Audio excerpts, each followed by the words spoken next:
Oi, gente, tudo bem? É a Dani e esse é o Então Eu Li em Novembro. Bom, gente, sei que o vídeo tá vindo um pouquinho atrasado, né? Estamos quase aí na segunda semana de dezembro, mas eu queria dizer aqui que eu tenho uma desculpa muito boa pra esse atraso, né? Eu já gravei esse vídeo uma vez. Eu fiquei muito feliz ao ver que mais de 30 minutos de gravação estavam sem foco na minha câmera. Isso me deu muita raiva na hora.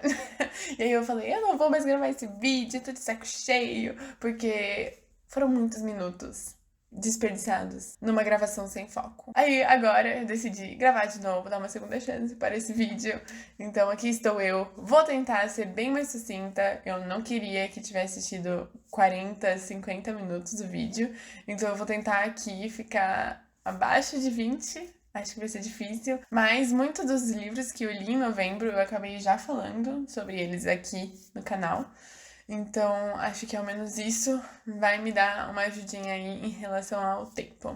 Mas sem mais delongas, vou direto pro vídeo falar sobre esse mês que tiveram ótimas leituras, por incrível que pareça. Foi um mês muito surpreendente. Não botava fé nas leituras dele, mas eu tive muitos livros muito bons. Nesse mês eu li 7 livros no total e o primeiro deles foi Love on the Brain, da Ali Hazelwood, ou A Razão do Amor, da Ali Hazelwood. Eu já falei sobre ele aqui no canal, no vídeo em que eu falei de todos os livros da Ali Hazelwood. Eu acabei dando uma sinopse geral, minha opinião bem detalhada, então eu não vou me estender muito no livro.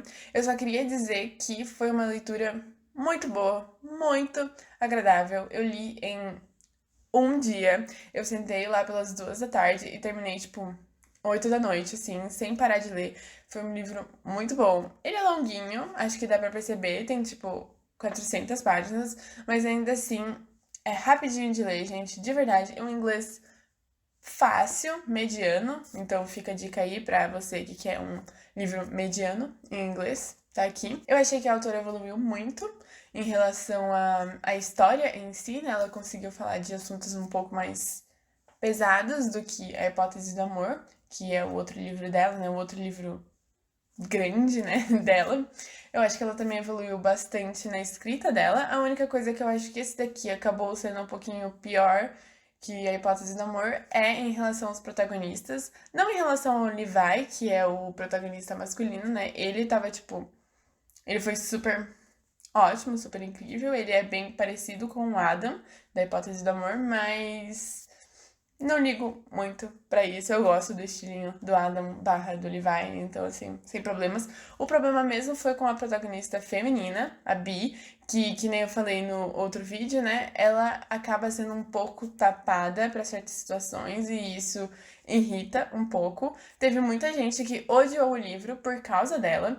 Eu não sofri tanto assim com ela. Acho que porque até eu fiquei tipo, ai, acontece, amiga, todo mundo já foi tapado algum dia. Então eu não liguei muito pra isso, mas teve muita gente que odiou o livro por causa dela. Então fica o aviso aí. Eu dei 4 estrelas e meia pra esse livro e foi muito bom mesmo. Definitivamente recomendo. Os próximos 2 livros que eu vou falar aqui, eu já falei deles aqui no canal. Eles têm um vídeo só pra eles, né? Só sobre a minha leitura deles, né? Eu fiz um vlog de leitura sobre esses 2 livros, então eu definitivamente não vou me estender neles, né? Que é The Bride Test e The Heart Principle, que são os 2 livros aí, as 2 sequências do livro dos Números do Amor. Esse daqui, que é o Bride Test, ele já tem tradução aqui no Brasil, ele é o teste do casamento. Eu acho que lançou esse ano, no segundo semestre, então assim, é bem recente. O Heart Principle, que é o terceiro dessa trilogia, ainda não tem aqui no Brasil, mas provavelmente vai vir, porque os outros 2 fizeram bastante sucesso, tanto lá na gringa quanto aqui. Então, de novo, não vou me estender nesses 2 livros, foram ótimas leituras, e eu tenho um vlog de leitura aqui no canal, então eu realmente não vou falar nada sobre eles, lá eu explico a história, tipo, bonitinho. O The Bride Test eu dei 4 estrelas e o The Heart Principle eu dei 5 estrelas, mas ele não foi favoritado. Eu explico o porquê ele é 5 estrelas, mas não é favoritado no vlog de leitura, então se você quiser ir lá assistir ele é completamente sem spoilers. No geral, foram ótimas experiências, esse daqui eu obviamente gostei mais que esse daqui, né? Mas eu li os dois bem rapidinho e valeu muito a pena. Eu recomendaria, mas obviamente começa com Os Números do Amor, que é o primeiro dos três, né? Eu acho que ler os três em uma tacada só fez muito sentido, foi muito legal, não tirou da minha experiência. Então é. O próximo livro que eu li, eu também já comentei aqui no canal, não muito detalhado sobre o livro em si, mas eu acabei mencionando ele na Copa do Mundo dos Livros que eu fiz, que foi The Wedding Crasher. Esse daqui, ele é a sequência, mas não é uma sequência direta. É mais ou menos que nem a sequência ali dos Números do Amor, né? É no mesmo universo, tem mesmos personagens, mas não é exatamente, tipo, necessário você ler na ordem. Tanto que eu li o segundo antes de ler o primeiro, que é O Pior Padrinho de Casamento. Os dois são da Mia Souza, e eu não sabia que tinha O Pior Padrinho do Casamento antes de ler o Wedding Crasher. Então, foi culpa minha. Mas eu gostei tanto de The Wedding Crasher que eu quero ler O Pior Padrinho do Casamento. Mesmo que eu tenha pesquisado na internet, assim, a maior parte das pessoas gostou muito mais de The Wedding Crasher do que do Pior Padrinho do Casamento. No The Wedding Crasher, a gente vai acompanhar a Solange e o Dean. A Solange, ela é uma mulher que ela é meio freelancer. Ela, no momento, está trabalhando em uma escola, mas ela é meio da vida. Ela não está querendo se prender nessa cidadezinha que eu esqueci onde eles estão, mas eles estão numa cidade. E ela quer sair dessa cidade, ela não quer se prender nesse lugar onde tá toda a família dela e todo mundo que ela conhece, ela não quer se prender. E aí ela acaba conhecendo o Dean no casamento dele. A prima da Solange, ela é organizadora de casamento e ela tá organizando o casamento do Dean. E ela conhece ele depois de ver a noiva dele traindo ele com outro cara, que não era ele. E aí ela fala, meu Deus, isso é um problema. Será que conto pra ele? Será que não conto pra ele? Quando chega na hora da cerimônia do casamento, ela conta pra ele, ela atrapalha o casamento e ele acaba não se casando. Corta pra vida do Dean. O Dean é um cara que tem tudo planejado, ele tem, tipo, uma checklist de coisas que ele quer fazer na vida dele. E uma delas é ele quer muito se casar e fazer uma família. E aí ele encontra a noiva dele, né? Que ela também ela é do mesmo estilo. Ela não é muito lá de ficar, tipo, com essas baboseiras de amor. E ela quer ter objetivos parecidos com o parceiro dela. Por isso ele não ficou muito chateado quando ele descobriu que ele estava sendo traído pela noiva. E aí, os dois meio que se encontram em uma situação em que os dois precisam de namorados falsos. Então, esse livro aqui, ele é um caso de fake dating. Não é enemies to lovers, aliás, é o oposto. Eles são muito amigos desde quando eles se conhecem, eles se dão muito bem. Eles têm uma dinâmica muito boa e eu acho que é o charme desse livro. Eu acho que, recentemente, com o BookTok e todos esses outros lugares que falam de livros, né? Enaltecendo tanto o Enemies to Lovers, que é o Inimigos para Amigos, né? A gente tá vendo um crescimento do Enemies to Lovers em muitos livros que tem romance. E eu sou a última que vai reclamar disso. Eu gosto muito de Enemies to Lovers, eu sou uma das pessoas que enaltece a trope, mas ao mesmo tempo eu acho que nem todo livro precisa ser Enemies to Lovers, principalmente se você vai fazer um Enemies to Lovers porco e que eles não são enemies de verdade e que é só uma desculpinha esfarrapada, sabe? Então, assim, eu não acho que é a única trope que tem que existir no mundo e nem de longe, né? E eu gostei muito que esse livro não foi isso, sabe? Eles, tipo, desde o começo, eles são, tipo, muito, assim, parceiros. Eles falam, tipo, nossa, você é muito divertido, eu adoro conversar com você. Eles conversam, eles fazem brincadeiras e eles estão, tipo, no ritmo deles e vai meio que de uma amizade, né? Eles estão nesse fake dating, eles estão nesse relacionamento falso, mas eles têm uma amizade dentro desse relacionamento e disso vai saindo um romance. E é um romance muito honesto, é uma amizade muito honesta. Eles são muito honestos uns com os outros, né? Sobre os sentimentos deles. E eu achei isso muito legal. Eu acho que de longe foi a melhor parte do livro, a dinâmica dos dois personagens, da Solange e do Dean. E outra coisa que foi muito legal foi a Solange ser meia brasileira. Pois é, foi um choque quando eu tava lendo e do nada apareceu, tipo, português no meio. E eu fiquei, tipo, uau!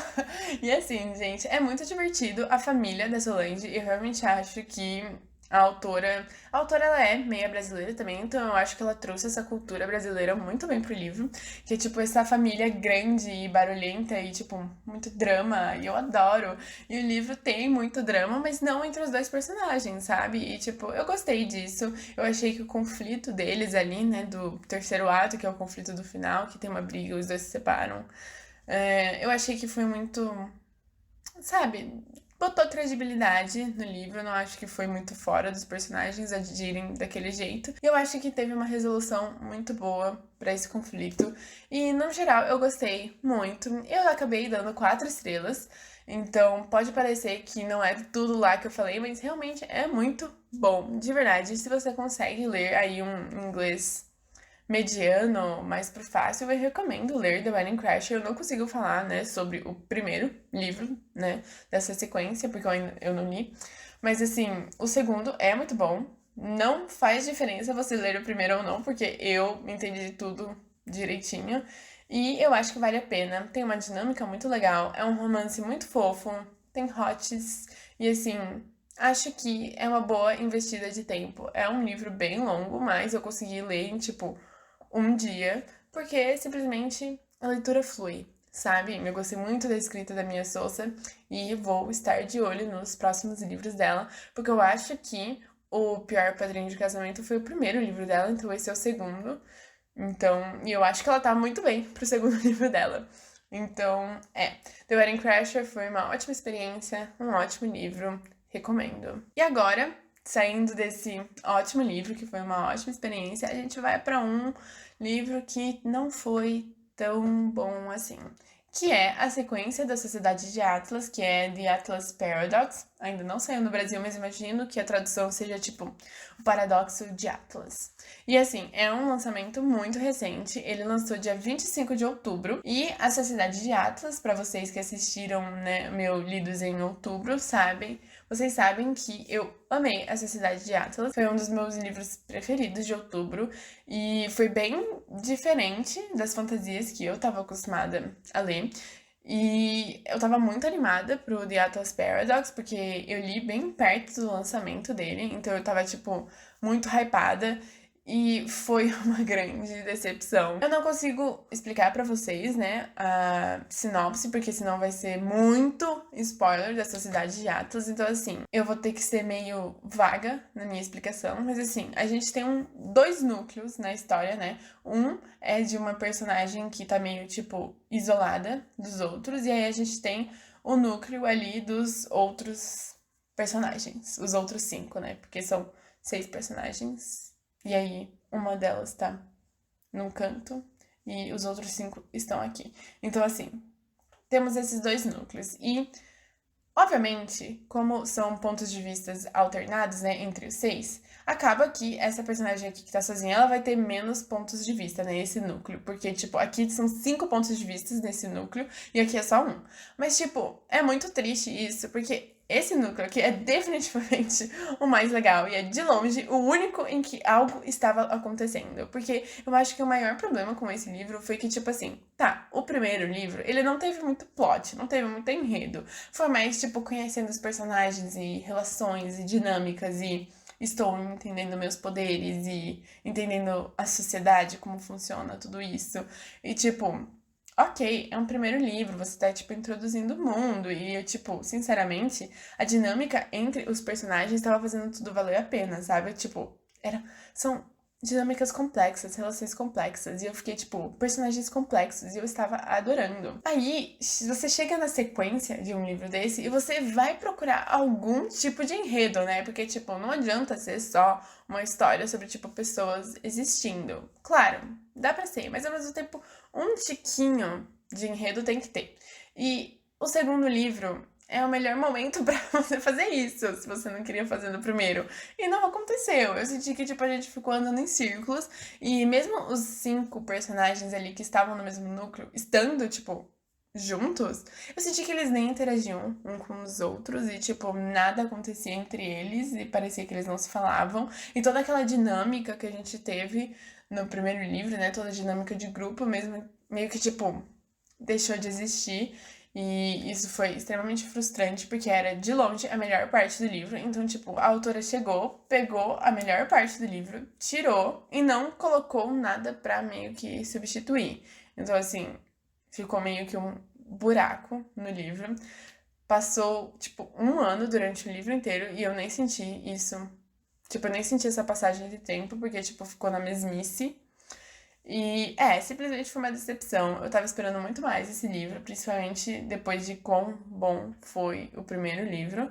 Eu ainda vou ler o terceiro livro, né? Porque eu quero continuar. Eu ainda gosto muito dos personagens, mas eu espero que o terceiro livro leve a alguma coisa e não seja só eles, tipo, cada um no seu canto, falando. Meu Deus, partículas e moléculas e blá blá blá e meus poderes. Porque assim, gente, chega uma hora que você só quer, tipo, uma fala, um diálogo no meio disso tudo. Então, uma decepção. Depois de eu falar tão mal do livro, eu vou falar a nota, que é 3,5. Vocês sabem, eu sou uma pessoa bem generosa nas minhas notas, então, Mas assim, ele é o mínimo possível que o 3,5 consegue chegar. Mas eu dei 3,5 e ficou por isso mesmo. Quase fiquei numa ressaca literária. Eu queria ler um livro muito bom depois desse. E eu consegui. Porque o próximo livro que eu li, vocês já sabem, eu acabei de postar o vlog de leitura dele. E é um favorito da vida. 5 estrelas. Como se fôssemos vilões. Ao contrário de The Bride Test e The Heart Principle, que eu fiz um vlog de leitura sem spoilers, esse daqui foi com spoilers, então eu vou falar um pouquinho mais sobre a minha opinião dele e falar um pouco a sinopse pra vocês, né? Porque o outro dá pra você aí que tá assistindo, mesmo sem ter lido os outros dois, dá pra você ir lá e assistir meu vlog de leitura. Esse aqui, se você não quer pegar spoilers, meio que não dá pra você assistir o vlog de leitura. Então eu vou dar uma sinopse rápida e a minha opinião geral. Nesse livro, a gente acompanha 7 pessoas que estão nessa faculdade de elite de atuação, né? Principalmente focado em Shakespeare. Eles só fazem peças de Shakespeare. E a gente tem o protagonista, o Oliver, e a gente descobre já no começo do livro que ele tá na prisão por causa de uma morte que aconteceu 10 anos atrás nesse grupo de 7 pessoas, né, nessa faculdade, esses 7 amigos. Só que dá a entender que o Oliver não é exatamente inteiramente culpado pelo que aconteceu, pela morte, né, que aconteceu. E aí a gente vai alternando entre o futuro, em que ele acabou de sair da prisão, e o passado, que foi quando a morte de um deles, que a gente não sabe quem é, né, aconteceu. E com essa sinopse, né, esse livro pode parecer que é, tipo, sobre quem morreu e quem matou, mas é muito mais que isso. Eu acho que esse livro é um livro de momento. Se você viu a minha resenha bem curta, né, no Scooby, sobre esse livro, você viu que eu falei que é um livro de momento. Você tem que estar no momento pra ler ele, e graças a Deus eu tava no momento e eu curti muito esse livro. Mas assim, se você não tá na vibe dele, se você começou a ler e não gostou muito, eu recomendo esperar, porque eu acho que é um livro que pode funcionar pra todo mundo, porque não é um livro, tipo, inacessível, mesmo falando de Shakespeare e de peça de teatro, que é algo que eu tenho, tipo, zero contato. Foi uma linguagem acessível. Era denso, mas era acessível em, tipo, você não precisa ser, tipo, sabe tudo pra entender o livro. Então eu acho que é um livro que dá pra funcionar pra todo mundo. E se não funcionou pra você quando você começou, deixa de lado, volta depois, né? Tenta de novo, porque dá pra sair uma leitura muito boa e muito gostosa. Não é um livro grande, não chega nem a 400 páginas, é 300 e poucas páginas. Então assim, dá pra ler, todo mundo consegue ler. É muito bom. É focado nos personagens, não é sobre esse mistério de quem matou e quem morreu, até porque na metade do livro, antes da metade do livro, você descobre quem morreu e dá pra meio que saber quem matou um tempinho depois. Só que, tipo, não é sobre isso, é sobre os personagens, é sobre o luto que eles passam, né, por tal pessoa ter morrido. É sobre a dinâmica entre eles, é sobre as relações, é sobre o Oliver e o relacionamento dele com ele mesmo e com as outras pessoas. Também é uma crítica sobre esse mundinho que eles estão vivendo, né? Tipo, esse teatro de Shakespeare, essa faculdade de elite. É um livro Dark Academia, Academia Dark, Academia Escura, que eu já falei aqui no canal. Eu gosto muito de Dark Academia. Esse livro aumentou o meu amor por esse gênero. E é só um livro que eu recomendo muito. Eu poderia passar dias falando sobre ele aqui, porque eu amei. Virou um favorito da vida. É muito bom. Foi uma ótima leitura, definitivamente não deixou eu entrar em uma ressaca literária que The Atlas Paradox quase me colocou. Muito bom. E o último livro que eu li em novembro foi Heartstopper 3. Eu falei aqui já no canal sobre os outros dois Heartstoppers, acho que na Copa do Mundo dos Livros mesmo. E eu falei que eu achava que Heartstopper é meio que uma mesmice. Eu ainda acho isso. Acho que o Heartstopper 3 eu gostei mais do que o 2. Eu gostei bastante do primeiro, não acho que algum dos Heartstoppers vai ganhar dele, porque foi meio que o meu primeiro contato com essa história, né, e esses personagens, então eu acho que ele vai acabar sempre ficando em primeiro. Já o Heartstopper 3 foi divertido, a gente saiu um pouco desse cenário da escola, eles têm uma viagem para Paris, né, e para vocês que não sabem, a gente acompanha um casal de meninos, né, o Nick e o Charlie, eles navegando a sexualidade deles, né, porque um deles se descobre bi aí no caminho do primeiro livro, e eles, tipo, por aí, pelo ensino médio, eles estão no ensino médio, e eles, tipo, vivendo a vida deles e o relacionamento deles. É meio que sobre isso, a história dos 3 que eu li até agora, ao menos. Parece que o quarto vai em uma direção um pouco mais séria, porque o terceiro acaba meio que tocando no assunto. Gostei disso, gostei que não ficou na mesma mesmice, tipo, ai, estamos apaixonados e meio bobinho. Acho que um livro pode ser, sim, só tipo romance e bobinho, mas eu particularmente achei que essa história está indo bem pelo caminho mais sério. Então, foi um livro legal. Eu tava precisando de uma leitura, tipo, rapidinha. Eu tinha prova na mesma semana, então assim, eu queria uma leitura rápida, uma leitura fácil. E essa foi a leitura. Eu dei 4 estrelas, como todos os Heartstoppers. Não acho que vai passar muito disso, porque, que nem eu falei no Copa do Mundo dos Livros, é um livro que não me impacta tanto assim, mas é muito divertido e me faz muito bem fazer uma leitura, tipo, rapidinha e bobinha e bonitinha que nem essa. Então, foi um ótimo jeito de finalizar o mês, principalmente porque eu tive leituras muito boas durante o mês e essa foi uma leitura boa. Essas foram as minhas leituras de novembro, espero que você tenha gostado, espero que você aí se inspire em ler algum desses livros que eu li, porque assim, todos eles foram ótimos, tirando The Atlas Paradox, mas assim, leia a Sociedade de Atlas, o primeiro, né? Aquele vale a pena, esse daqui nem tanto. Enfim, eu vou deixar na descrição o link para todos os livros que eu falei, caso você aí queira ler, comprar eles, né? Compra pelo link do canal, que aí você acaba me dando um apoio. Também vou deixar na descrição o link pro meu Scooby, pro meu Goodreads. No Scooby é por onde eu apareço mais. Eu vou atualizando as minhas leituras por lá e você pode acompanhar os meus comentários lá. Todos esses livros eu acabei comentando bastante lá, então é divertido, eu faço comentários divertidos. Além disso, não se esqueça de curtir, comentar no vídeo, se inscrever no canal, ativar o sininho e compartilhar o vídeo e o canal para quem você acha que vai gostar. E é isso, gente. Tchau!